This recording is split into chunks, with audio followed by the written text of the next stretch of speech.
دروغ سفید در بازاریابی. یه برند خمیر دندون توی استرالیا هر هفته توی مناطق خاصی از شهر ویزیتورهاش رو میفرستاد تا محصولاتش رو به داروخانه ها بفروشه. اونها هیچ وقت وارد بازارهای سایر مناطق نشده بودن، چون برندهای مطرح‌تر و معروفتری توی اون محله ها سهم بازار رو در دست داشتن. مدیرهای این کسب و کار تصمیم گرفتن برای افزایش فروششون از یه ترفند به نام دروغ سفید استفاده کنن.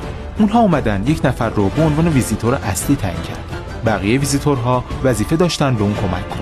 تنها کاری که بقیه باید میکردن این بود که توی داروخانه برن و از اونها در مورد همون خمیر دندون سوال کنن. بعد از یک هفته تکرار این سوالات، ویزیتور اصلی به داروخانه ها سر زد و چون فروشنده ها تقاضای بالایی در هفته گذشته از این برند داشتن، شروع به خریدن محصول کردن.